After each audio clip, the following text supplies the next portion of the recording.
오늘도 하나님의 은혜가 저 여러분에게 함께하기를 기원합니다. 히브리서는 예수 믿는 히브리인들에게 쓴 편지입니다. 그런데 5장 마지막 부분을 보면은 이 편지를 읽는 히브리인들에게 두 가지 특징이 있다라는 것을 보게 됩니다. 첫째는 뭐냐? 첫째는 예수 믿은 지 오래되었다라는 사실입니다. 히브리서 5장 12절 말씀 같이 한번 읽겠습니다. 때가 오래되었으므로 너희가 마땅히 선생이 되었을 터인데 너희가 다시 하나님의 말씀의 초보에 대하여 누구에게서 가르침을 받아야 할 처지이니 단단한 음식은 못 먹고 젖이나 먹어야 할 자가 되었도다. 아멘. 여기 보시면 때가 오래되었다. 다르게 말하면 믿은 지 오래되었다라고 하십니다. 그래서 이 정도 시간이 흘렀으면 마땅히 선생이 되었을 터라고 합니다. 그러니까 첫 번째 특징이 뭐냐면 예수님을 믿은 지 오래되었다.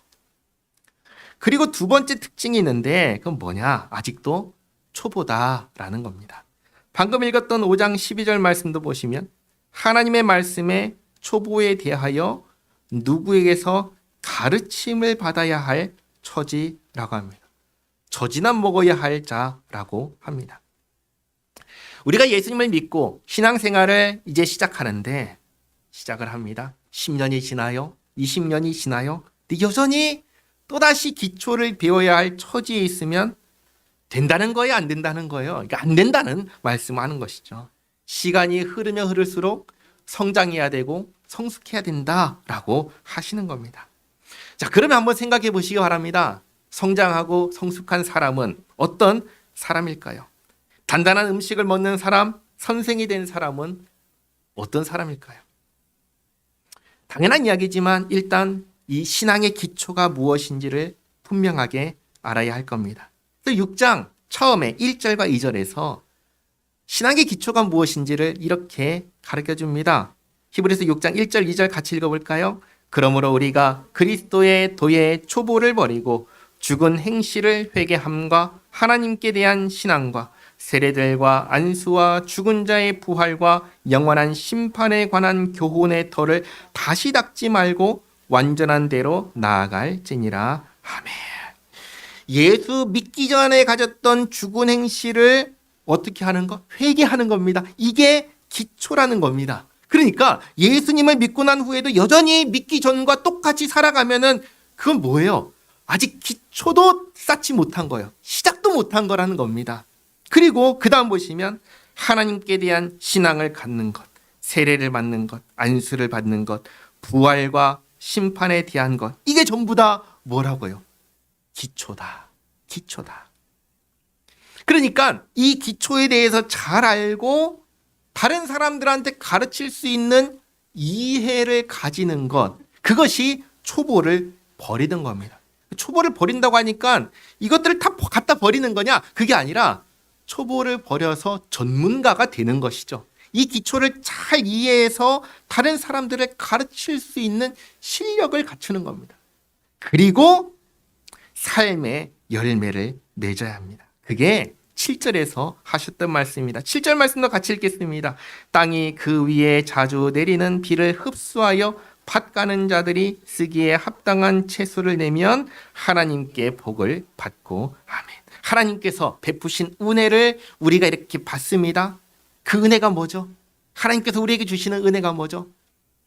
예수님 안에서 주신 구원의 은혜입니다. 그게 뭐죠? 죄 사함을 받고 의롭다 여김을 받고 하나님의 자녀가 되고 천국을 상속받는 그 은혜를 우리가 받았잖아요. 그러면 그것을 받았습니다. 우리는 완전히 새로운 사람이 되었습니다. 새 것이 되었습니다. 그러면 이제 어떠한 삶을 살아야 될까요? 새로운 인생을 살아야 되지요. 새 것이 되었으니까 새 인생을 살고 하나님의 자녀가 되었으니까 하나님의 자녀다운 인생을 살아가는 겁니다. 그게 뭐냐? 그게 열매라고 하는 겁니다.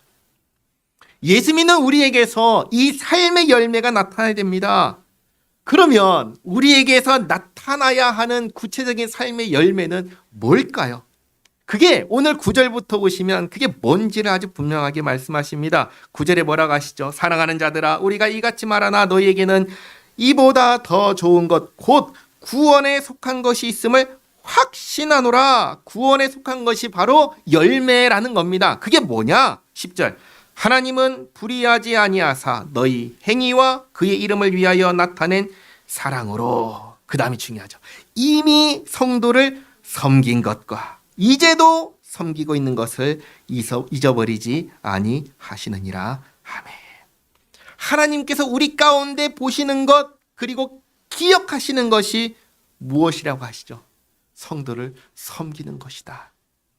그러니까 예수 믿는 우리들에게서 시간이 흐르면 흐를수록 나타나야 하는 모습이 뭐냐? 섬김을 받으려고 하는 게 아니라 섬기려고 하는 모습이 우리에게서 나타나야 한다는 것입니다. 한 가지 이야기를 들려드립니다. 예수님께서 이 땅에 계실 때입니다. 제자들과 함께 예루살렘을 향해서 쭉 가고 계십니다. 근데 이때가 언제냐면 공생의 3년 차입니다. 그러면 시작할 때요, 마지막이에요. 마지막입니다. 마지막, 이제 십자가의 죽음을 앞두고 죽기 위해서 예루살렘을 향해 가시는 겁니다. 이제 가면 끝인 것이죠. 근데 제자들은 무슨 생각하냐면, 야, 이제 예수님 가시면 모든 것을 다 뒤엎으시고 새롭게 하시고 왕이 되실 거야. 이 생각을 합니다. 예수님이 왕이 되시면 이제 우리들은 어떻게 될까 생각하는 거죠. 제자들은 뭘 바랄까요? 예수님이 왕이 되시면 자기들은 어떻게 되기를 원할까요? 자기도 그 다음 되는 권력자가 되기를 원하는 겁니다. 그래서 제자들끼리 서로 수근수근합니다. 누가 예수님의 오른쪽, 왼쪽에 설래? 제자들끼리 얘기하면 그 답이 나오나요? 안 나오죠. 서로 얘기하니까 슬그머니 한 사람이 갑니다. 누구죠? 야고보와 요한의 어머니입니다. 어머니가 다 가가지고는 예수님께 하는 말이, 예수님, 우리 두 아들 좀 세워주십시오. 이 합니다. 제자들이 바라는 것은 뭐죠? 통치자가 되고 주권자가 되고 권력자, 권세자가 되는 것입니다. 그런 그들에게 하시는 말씀이 마태복음 20장 25절에서 28절까지 말씀인데요. 주보에 있죠? 같이 한번 읽어보겠습니다. 예수께서 제자들을 불러다가 이르시되 이방인의 집권자들이 그들을 임의로 추관하고 그 고관들이 그들에게 권세를 부리는 줄을 너희가 알거니와 너희 중에는 그렇지 않아야 하나니 너희 중에 누구든지 크고자 하는 자는 너희를 섬기는 자가 되고 너희 중에 누구든지 으뜸이 되고자 하는 자는 너희의 종이 되어야 하리라. 인자가 온 것은 섬김을 받으려 함이 아니라 도리어 섬기려 하고 자기 목숨을 많은 사람의 대속물로 주려 함이니라. 아멘. 예수님은 이 땅에 왜 오셨죠? 예수 믿는 사람들을 구원하기 위해서 오셨습니다. 예수 믿는 사람들의 죗값을 대신 치르시고 그들에게 의로움을 입혀주시려고 오셨습니다. 이게 뭐예요? 섬기러 오신 겁니다. 그러면 그 예수님을 믿는 사람들은 어떠해야 할까요? 똑같아야 한다는 것입니다. 예수님께서 섬기기 위해서 오신 것처럼 우리들도 섬기는 자가 되어야 된다라고 말씀하시는 겁니다. 근데 누가 섬길까요? 어렸을 때 섬길 수 있나요? 아기가 섬길 수 있나요? 그럴 수 없습니다. 어린아이들, 아기들은 돌봄을 받아야 됩니다. 그런데 그게 어렸을 때 이루어져야 되는 일이지 커서도 여전히 돌봄을 받고 섬김을 받으면 안 되는 것이죠. 그러면 그것은 문제가 심각한 겁니다. 병든 겁니다. 커서는 부모님을 섬기고 다른 사람을 섬기는 겁니다. 똑같이 예수 믿는 사람에게서 나타나야 하는 삶의 열매인 겁니다. 신앙의 연수가 늘어나면 늘어날수록 섬김을 받으려고 하기보다 섬기려고 하시기를 바랍니다. 교회 안에서도 그렇지만 교회 밖에서도 마찬가지인 것이죠. 직장에서 무엇보다 가정에서 남편을, 아내를 섬기시기 바랍니다. 하나님께서는 그걸 보신다고 하셔요. 그걸 보시고 그걸 기억하시고 그걸 갚아주신다고 하십니다. 방금 읽었던 히브리서 6장 10절에서도 하나님께서 그 섬김을 보시고 결코 잊지 않는다라고 하셨습니다. 그리고 그것이 뭐냐? 구원의 확실한 것을 너희가 갖고 있는데 그게 바로 뭐냐? 삶의 열매, 그 섬김의 모습이 너에게 있다라고 지금 얘기를 했습니다. 자, 그 다음 11절부터 보시면 히브리서 기자가 정말로 예수 믿는 사람들에게, 히브리인들에게 바라는 것이 있습니다. 이게 뭔가? 11절.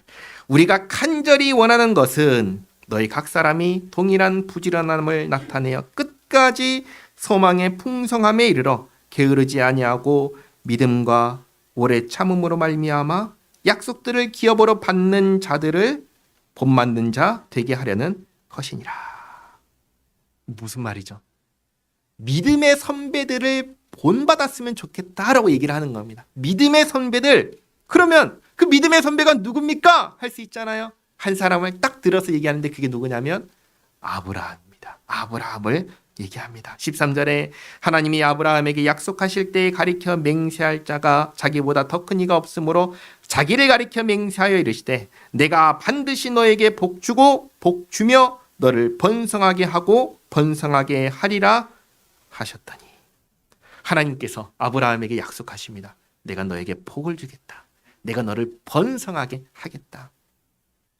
아브라함이 이 약속을 받았습니다. 근데 이 약속을 받았을 때 아브라함에게 후손이 한 명이라도 있었나요? 없었나요?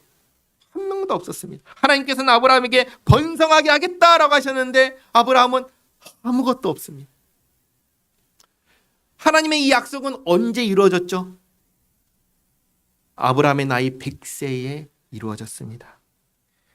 100세에 아들을 낳았다는 것은 그야말로 기약 없는 시간을 보냈다는 겁니다. 한번 생각해 보세요. 언제 이루어질지 알 수 없는 약속이에요. 1년이 지납니다. 또 1년이 지나요. 내가 이 땅에 살 날은 늘어나나요? 줄어드나요? 줄어듭니다. 내 신체는 갈수록 건강해지나요? 쇠약해지나요? 쇠약해집니다. 나는 시간이 지나면 지날수록 자녀를 가질 수 있는 가능성이 줄어드는 겁니다. 시간이 지날수록 이 약속이 지켜진다는 것은 불가능해지는 것입니다. 근데 아브라함이 가지고 있는 건 뭐예요? 하나님의 그 약속밖에 없잖아요. 시간이 지나면 지날수록 어떨까요? 이 약속을 더 단단히 붙잡을 수 있을까요? 아니면 놓칠 수밖에 없을까요? 한번 생각해 보시기 바랍니다. 이거는 사실은 하나님의 약속 붙잡고 산다는 것은 쉽지 않은 일입니다. 그런데 아브라함은 그런 상황에서 어떻게 했다고 하죠? 15절. 그가 이같이 오래 참아 약속을 받았다. 히브리서 기자가 예수 믿는 히브리인들에게 바라는 것은 믿음의 선배들을 본받는 것인데, 특별히 본받아야 할 것이 뭐냐? 이 약속을 믿고 이루어질 때까지 참고 기다리는 겁니다. 아브라함처럼 말입니다. 그러면서 아브라함이 이렇게 오래 참을 수 있었던 이유를 가르쳐 줍니다. 16절에 사람들은 자기보다 더 큰 자를 가리켜 맹세하나니 맹세는 그들이 다투는 모든 일의 최후 확정이니라. 하나님은 약속을 기업으로 받는 자들에게 그 뜻이 변하지 아니함을 충분히 나타내시려고 그 일을 맹세로 보증하셨나니 이는 하나님이 거짓말을 하실 수 없는 이 두 가지 변하지 못할 사실로 말미암아. 두 가지 변하지 못하는 사실이 뭐냐면, 첫 번째는 하나님의 뜻은 변하지 않는다. 그리고 두 번째는 하나님은 거짓말을 하실 수 없다. 이 두 가지입니다. 그러면 하나님의 뜻이 바뀌지 않고 거짓말을 하실 수 없다면 그러면 무슨 말이야? 이거 완전히 믿을 수 있다라는 얘기인 거죠. 아브라함이 하나님을 믿었습니다. 하나님은 뜻을 바꾸지 않으시는 분, 하나님은 약속을 지키시는 분, 거짓말을 하실 수 없는 분, 그렇게 알고 믿었습니다. 그래서 끝까지 참고 기다린 겁니다. 하지만 끝까지 참고 기다렸다라는 그 단어 안에는 얼마나 많은 고뇌가 담겨져 있는지를 생각하셔야 됩니다. 불가능해 보일 때마다 뭘 떠올린 거예요? 아니야, 우리 하나님은 약속하면 지키시는 하나님이야. 또 1년이 지나요. 아니야, 우리 하나님은 지키실 거예요. 우리 하나님은 시건치 않는 분이셔. 우리 하나님은 뜻을 돌이키지 않는 분이셔. 우리 하나님은 거짓말하지 않는 분이셔. 생각하고 의지하고 그러면서 1년을 견뎌낸 것입니다. 이 이야기를 하는 것은 뭐예요? 그래서 정말 우리 하나님은 어떤 분이시냐라는 겁니다. 우리 하나님은 정말로 약속하면 지키시는 하나님이시라는 겁니다. 그것을 지금 이 편지를 읽는 사람들이 마음이 어때요? 흔들린다고 했잖아요. 흔들리잖아요. 그런 그들에게 말하는 겁니다. 흔들리지 말아라. 그래서 18절 하반절에 앞에 있는 소망을 얻으려고 피난처를 찾는 우리에게 큰 안위를 받게 하려 하심이라. 히브리서 기자가 여기까지 히브리인들에게 하려고 하는 얘기는 이겁니다. 하나님은 말씀하시면 반드시 지키신다. 하나님의 약속을 지키시는 신실하신 하나님이시다. 그러니 하나님 믿고 기다려라. 포기하지 마라. 떠나가지 마라. 마음 바꾸지 마라. 붙잡고 있으라. 자, 뿐만 아니라 우리에게 있는 것이 있습니다. 19절. 우리가 이 소망을 가지고 있는 것은, 여기서 말하는 소망은 뭐냐면 하나님께서 약속하시고 보내주신 분이 계십니다. 누구시죠? 예수님. 예수님께서 무엇을 이루셨죠? 우리의 구원을 이루셨죠. 그러니까 우리가 가지고 있는 이 소망은 뭐냐? 예수님께서 주시는 구원을 말합니다. 이 구원의 소망은 뭐냐?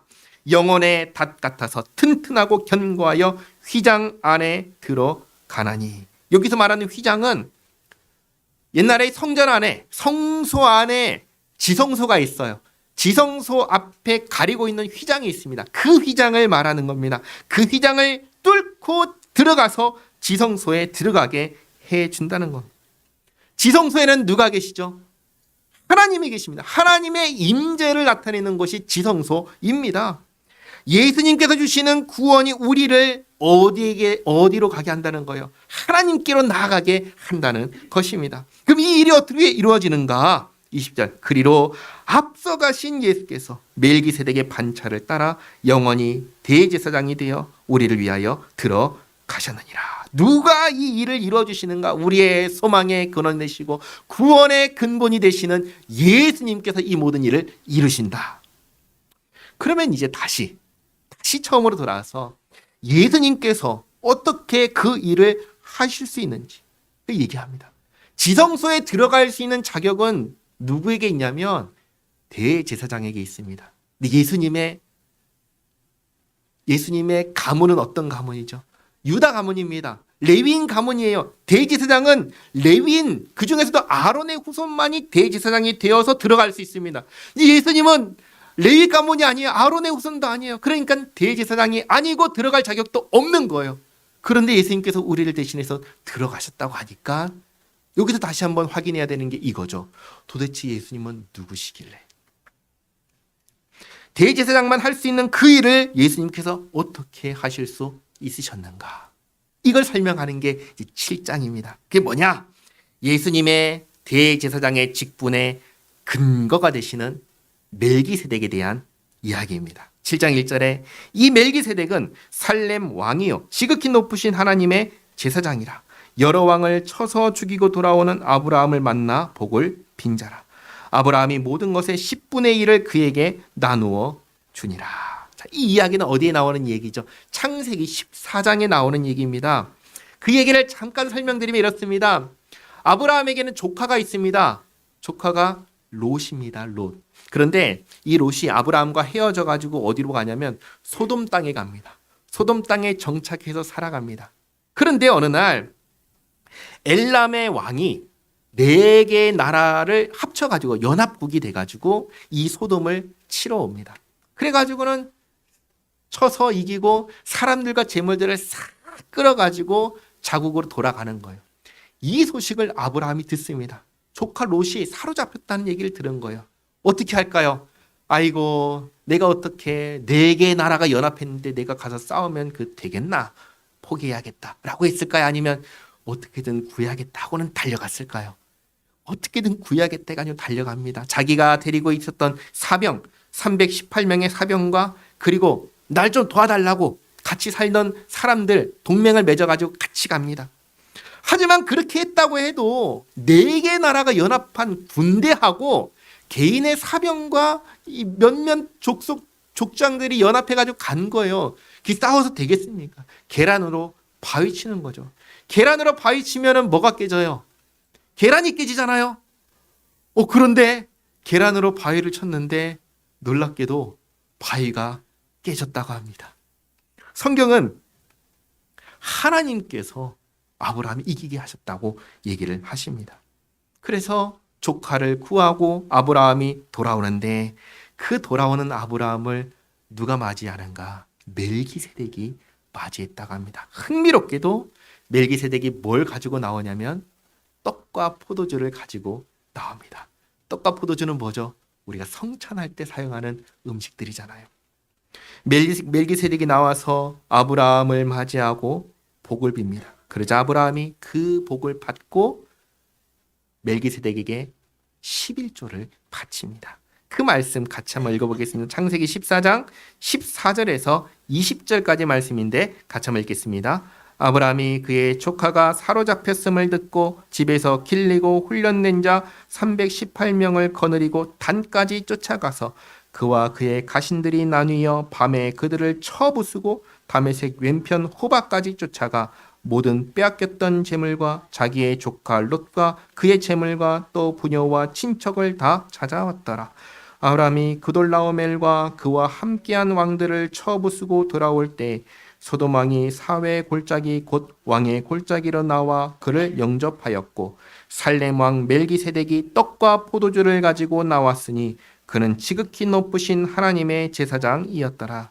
그가 아브라함에게 축복하여 이르되 천지의 주제시요 지극히 높으신 하나님이여 아브라함에게 복을 주옵소서.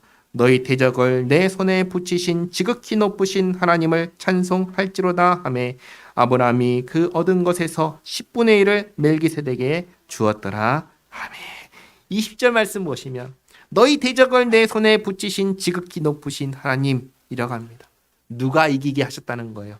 하나님께서 이기게 하셨다는 겁니다. 그리고 18절을 보시면 멜기세덱을 살렘 왕이라고 합니다. 살렘의 뜻은 평화, 평강입니다. 그러니까 멜기세덱은 평강의 왕입니다.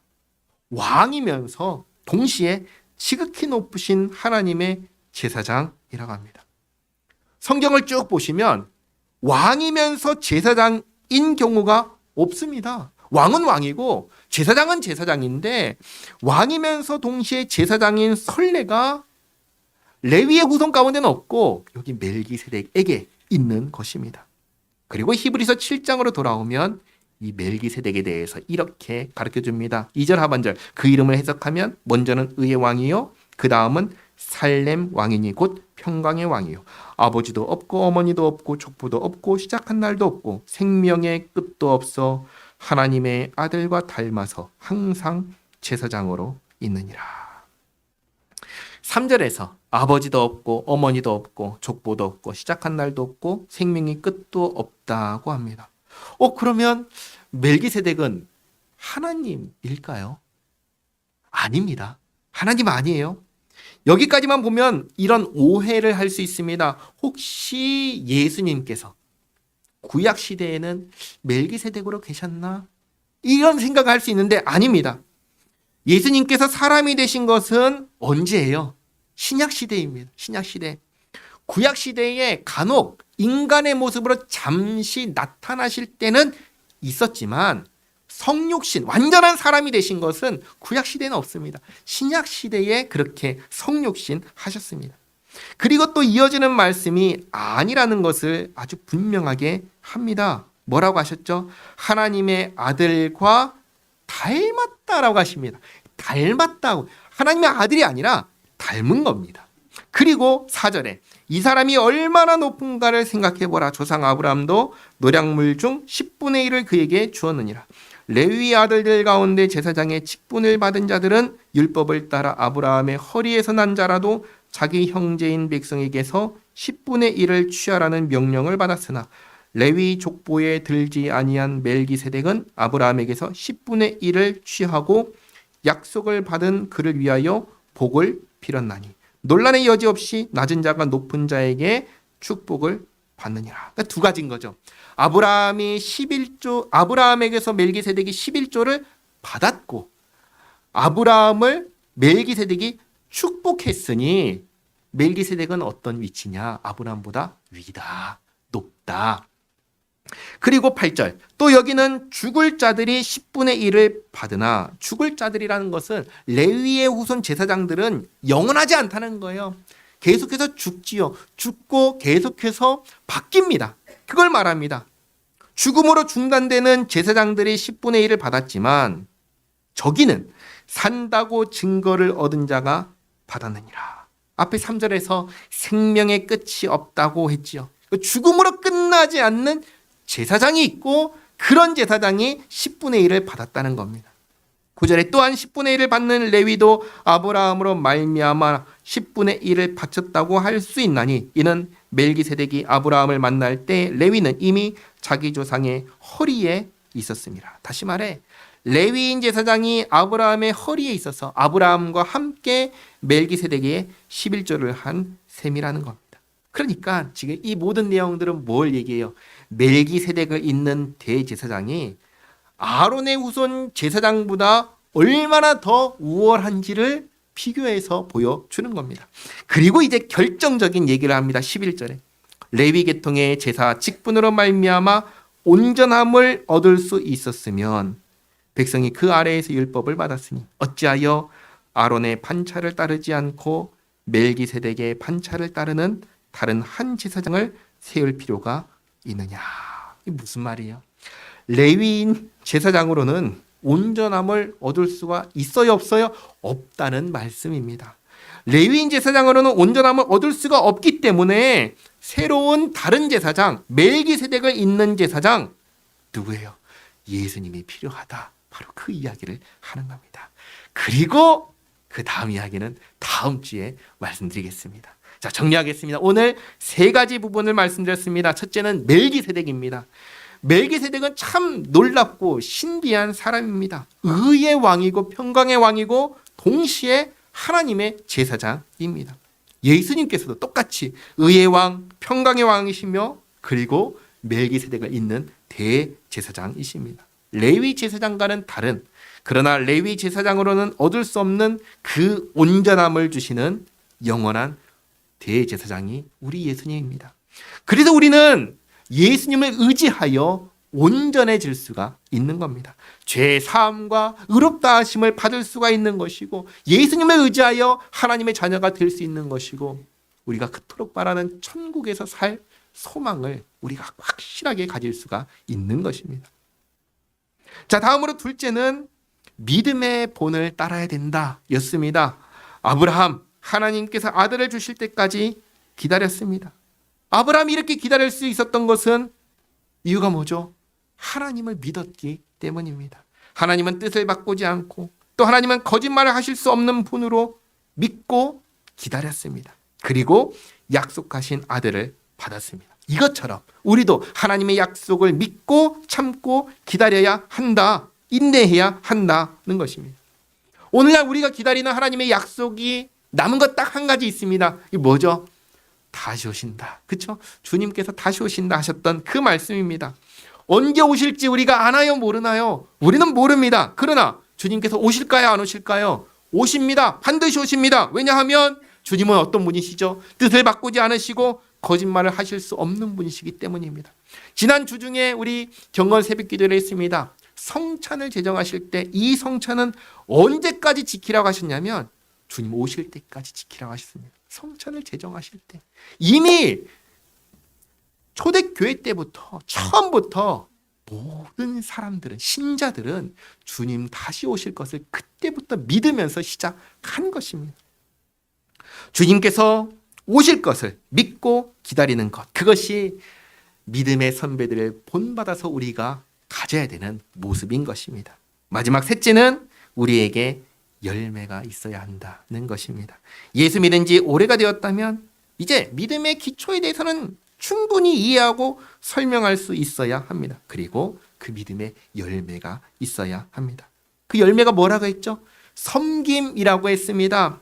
세상은 연차가 쌓이고 오래될수록 권력을 갖고 대접을 받고 섬김을 받으려고 합니다. 하지만 교회는 하나님의 나라는 그렇지 않다고 하셨습니다. 오히려 오래되면 오래될수록 섬기는 자가 되어야 된다. 그게 하나님의 나라다. 그렇게 가르쳐 주셨습니다.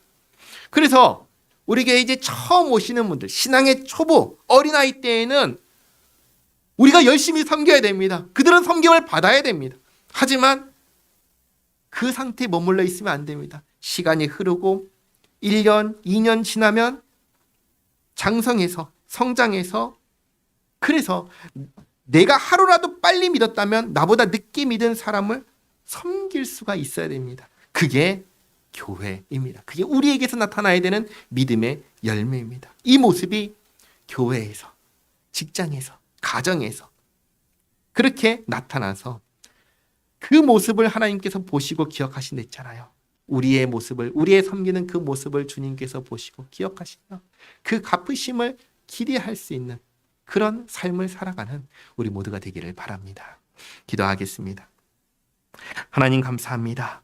주님, 예수님을 믿고 시간이 흐르면 흐를수록 저희가 성장하게 하옵소서. 신앙의 기초를 비우고 이해하고 가르칠 수 있는 실력이 생기게 하시고 주님께서 보시고 기억하시는 섬김의 열매를 맺는 저희 모두가 되게 하옵소서. 교회에서, 직장에서, 가정에서 정말 믿음으로 살게 하옵소서. 주님, 저희가 주님 오실 날을 기다립니다. 아브라함이 주님을 믿고 마침내 약속하신 것을 받은 것처럼 저희도 그렇게 끝까지 믿음을 지키게 하옵소서. 매일을 주님 맞이할 준비를 잘하며 살게 하옵소서. 저희를 온전하게 하기 위하여 멜기세덱의 반차를 따라오시고 구원의 모든 일을 이루신 우리 주 예수 그리스도의 이름으로 기도하옵나이다. 아멘.